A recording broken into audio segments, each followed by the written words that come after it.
सबसे पहले I am bit overwhelmed, लेकिन मैं दिव्यश फाउंडेशन और सौअमृता फडणवीस जी को तहे दिल से धन्यवाद देना चाहता हूं। और मैं ये कहना चाहता हूं कि मुझ जैसा सीनियर ऑफिसर जब किसी मुकाम पे खड़ा रहता है तो उसके नीचे अनेक थर होते हैं।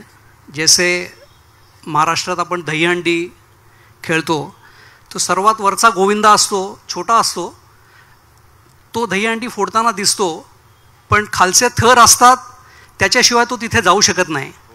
तर माझे सर्व डिपार्टमेंटचे जे साथीदार आहेत त्या सर्वांनी 26/11ला जे केलं त्याचा मी एक साक्षीदार आहे आणि मला त्या सर्वांचा अत्यंत अभिमान आहे। Thank you. सदानंद जी, सबको पता है आपने कितनी बहादुरी से कामा हॉस्पिटल में अपनी ड्यूटी निभाई। हम सब ये जानना चाहते हैं कि 26/11 की रात को कब और कैसे खबर मिली अबाउट द अटैक और उसके बाद आप कैसे लाइन ऑफ एक्शन तक पहुंचे। जी, उसके पहले मैं आप सबको याद दिलाना चाहता हूं कि 26 नवंबर ये दिन है जिस दिन डॉक्टर बाबा साहेब अम्बेडकर ने लिखी हुई कॉन्स्टिट्यूशन 26 नवंबर 1949 को हमारे देश के संविधान सभा ने स्वीकृत की। हम सब लोग जब 15 अगस्त 26 जनवरी के प्रोग्राम्स अटेंड करते हैं तो हम हर एक के दिल में आता है कि मैं देश के लिए कुछ करूं। और मैं कहूँगा कि मुंबई पुलिस दल के उन चुनिंदा अधिकारियों से मैं एक ऐसा भाग्यवान अधिकारी हूं जिन्हें उस दिन अपने देश के लिए, अपने समाज के लिए कुछ करने का मौका मिला। 9:45 बजे के आसपास मेरे दादर डिवीज़न के एसीपी श्री मराठे ने मुझे फ़ोन किया और उन्होंने मुझे बताया कि सर साउथ मुंबई में अनेक जगह पे फायरिंग चल रही है। तो मैंने जाना कि ये काफ़ी सीरियस घटना है, टीवी पे भी टिकर आ रहे थे। सो मैंने मलबार हिल पुलिस स्टेशन से जाकर जो असला हथियार हमें मिल पाए वो लिया और ये मालूम पड़ा कि सीएसटी के पास फायरिंग चल रहा है। तो मैं वहाँ जाने के लिए निकला, तब मालूम पड़ा कि वहाँ से अब टाइम्स ऑफ इंडिया बिल्डिंग और जीटी हॉस्पिटल के पास लोग आए हैं, वहाँ फायरिंग चल रही है। तो मैं मेट्रो जंक्शन के पास उतरा और वहाँ से मेरे साथ 7 अधिकारी थे, अमलदार थे। तो हम सब लोगों ने पैदल जब जीटी हॉस्पिटल की तरफ जाना शुरू किया तो कंट्रोल रूम से मैसेज आया कि नहीं, अब फायरिंग कामा हॉस्पिटल चल रही है। सो इस तरह हम कामा हॉस्पिटल जब पहुँचे तो ये मालूम हुआ कि जो बहुमंजिला इमारत है वहाँ पे तब टेररिस्ट है मालूम नहीं था, वहाँ पे फायरिंग चल रही है। तो उसके एंट्रेंस को सुरक्षित कर हम लोग 6ठे मंजिल पे गए। 6ठे मंजिल पे गए और मैं सबसे आगे था क्योंकि मेरे पास बुलेट प्रूफ जैकेट था। मैंने सारे लोगों को ब्रीफिंग किया। मैंने कहा कि हम अस्पताल में हैं और जब तक हमारे ऊपर फायरिंग नहीं होता हमें फायरिंग नहीं करना है। तो 6ठे मंजिल से टेरेस था साथ नेक्स्ट लेवल, तो वहाँ तक मैं गया और एकदम अंदर जाने से हमें ऐसा लगा कि हमें टटोलना चाहिए यहाँ पे क्या है। तो वहाँ पे कुछ पाइप्स, इलेक्ट्रिक पाइप्स हमें मिले। तो जैसे मैंने वो फेंके तो एक साहब के इंट्रोगेशन में आया, उन्हें ऐसा लगा कि उनके ऊपर हैंड ग्रेनेड फेंका गया। तो उन्होंने जवाबी में AK-47 का फायर हमारे ऊपर खोला और वो ऑटोमेटिक फायर आने के बाद हमें मालूम पड़ा कि ये सिर्फ गैंग वॉर नहीं हो सकता, ये थोड़ा सीरियस मामला है। तो हम लोगों ने 6ठे मंजिल पर लेकर गोली का आड़ लिया और कंट्रोल रूम को बताया। जब हम कंट्रोल रूम को बताया ही कि यहाँ पे ऑटोमेटिक फायर आया है, उतने में एक व्यक्ति नीचे आते हुए दिखा हमें, टेरेस से नीचे। तो टेरेस और 6ठे मंजिल के फ्लोर के लैंडिंग के ऊपर बीच वाला हमने उसे रोका। तो उसने इशारा किया कि पीछे उसके कुछ है। तो क्राउचिंग पोजीशन में अबू इस्माइल और कसाब इसको ढाल बनाकर आगे आना चाहते थे। तो मैंने उसके सर के ऊपर से एक वार्निंग राउंड फायर किया और उसे मेरे तरफ आने के लिए कहा। तो वो मेरे तरफ भाग के आया और ये दोनों ऊपर चले गए।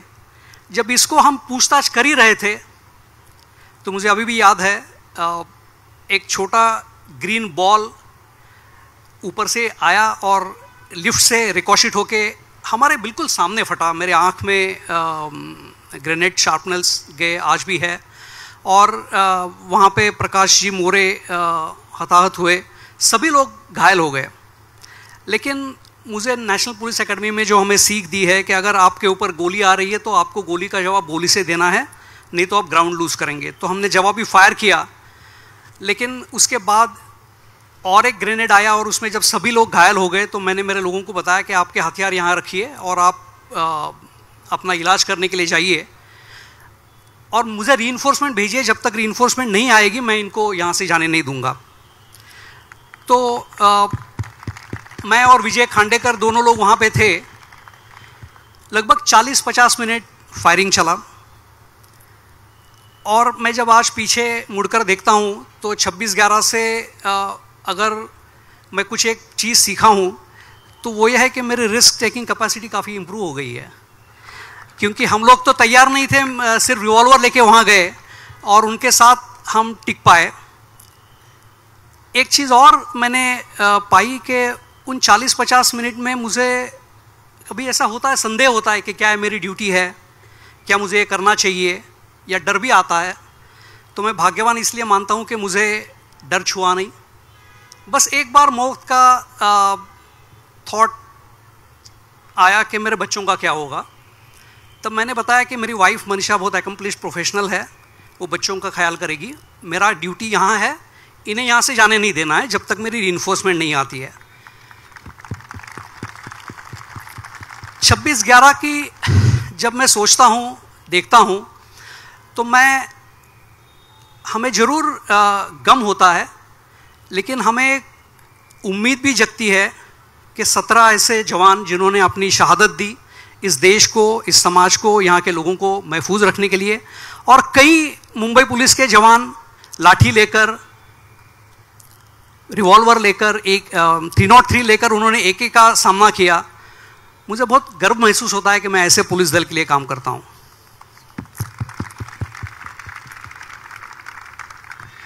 सर, 26/11 की न्यूज़ में आप कभी फॉरफ्रंट में नहीं आए, कभी खुद को हीरो कह के नहीं प्रोजेक्ट किया, लेकिन आपने एक बुक लिखी अबाउट पीपल इन यूनिफॉर्म और उनको कितनी इमोशनल सिचुएशन से गुजरना पड़ता है। उन हीरोज इन यूनिफॉर्म के लिए आप आज क्या कहेंगे?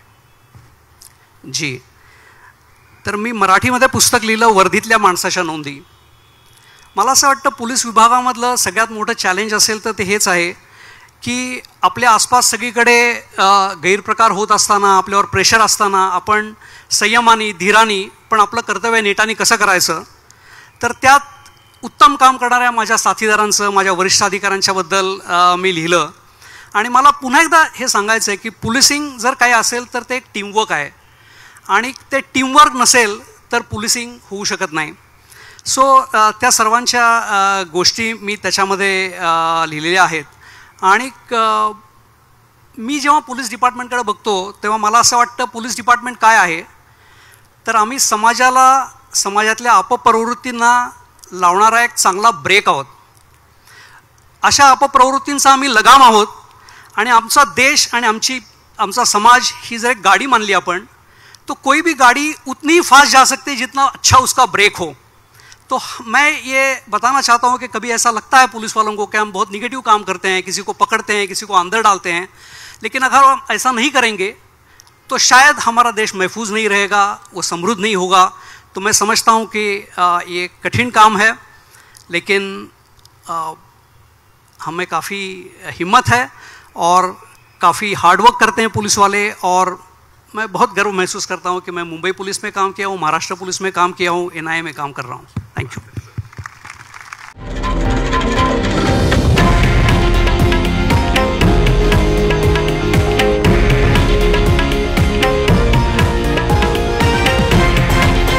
हे आहे देशातील नंबर 1 न्यूज नेटवर्क आणि आपण पाहत आहात TV9 मराठी, एकमेव।